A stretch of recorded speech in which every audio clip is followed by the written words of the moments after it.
Olá pessoal, meu nome é Edson. Eu estou montando uma série de vídeos destacando problemas nas construções de bases de dados para o uso de recursos mais avançados no Excel. E agora de novo eu vou falar de um probleminha no rótulo. Ah, Vamos lá, deixa só eu abrir o arquivo aqui.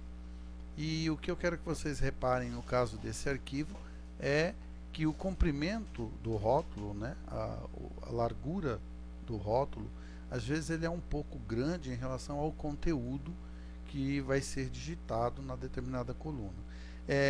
Essa dica eu gosto de dar normalmente quando eu estou dando curso, porque o comprimento de uma base de dados dentro do Excel nem tem muito problema. Assim, eu digo, por exemplo, se você tem lá uma base de dados que tem 2.000, 10.000, 20.000 linhas, isso é normal, não tem jeito, porque os dados são gerados e você acaba tendo, às vezes, um volume maior de dados.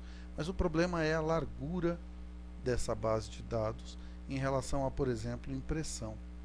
Então, às vezes, para você imprimir um arquivo, se ele é muito largo, se você tem uma quantidade muito grande de colunas, né, uh, o quanto você puder economizar de largura dentro desse documento, melhor. E aqui no nosso caso, essa tabela ela vem mostrar justamente isso, porque tem algumas colunas que têm as informações pequenas, mas já visto ali quantidade comprada, por exemplo, os números são pequenos, mas o rótulo acaba ficando largo.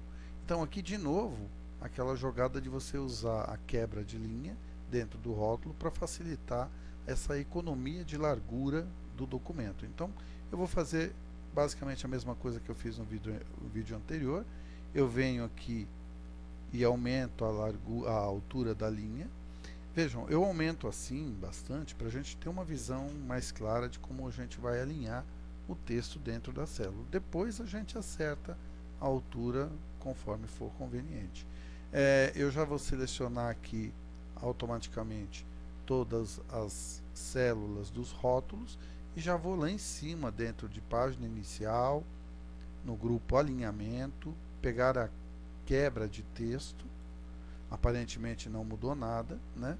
Mas agora, se eu for diminuindo a largura da coluna, eu vou reparando que o rótulo vai ficando alinhado ali, né? Então, por exemplo, o nome do produto eu já consegui ter um ganho ali, porque os nomes não são grandes, né?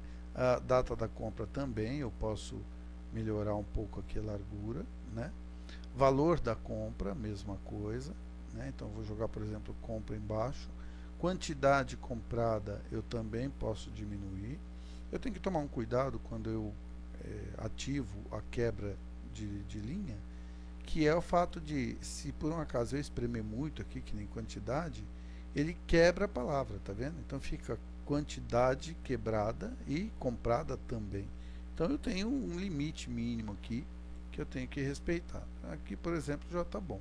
Imposto eu não preciso mexer, valor da venda, a mesma coisa, eu dou uma diminuída na largura. Eu quero que vocês reparem que a gente vinha mais ou menos até aqui assim, ó, na tabela. E com esse ajuste a gente ganha esse espaço. Então, enquanto largura do documento, quando você puder economizar um pouco de espaço, é melhor. Aqui depois é aquele procedimento comum de você selecionar. Eu vou colocar um negrito, por exemplo. Já vou colocar o alinhamento centralizado, tanto na horizontal quanto na vertical. O quantidade, quando eu coloquei em negrito, ele deu uma engordadinha a mais ali, então ele pulou para baixo. Vejam lá que eu já resolvi. E agora aqui eu dou dois cliques entre a linha 2 e a linha 3 para ele ajustar a altura. Eu posso até diminuir um pouquinho mais aqui, ó, para ele ajustar a altura. E com isso a gente diminuiu a largura do documento e fez com que o rótulo ficasse certinho. Se eu usar aqui um recurso tipo autofiltro, que eu já usei no vídeo anterior, vocês vão ver que ele vai funcionar perfeitamente. A questão do título lá em cima estar mesclado não influencia e você consegue usar o recurso de uma forma bem tranquila. Tudo bem? Então, esse vídeo aqui é um pouco mais curto porque o problema é simples. Essa sequência de vídeos que eu vou criar agora com outros assuntos também vão ser bem curtos, mas fazem parte do mesmo assunto. Esses vícios, esses erros de construção da estrutura da base de dados, para depois a gente usufruir de recursos analíticos aí mais avançados. Tá bom? Obrigado pela atenção. Até o próximo vídeo.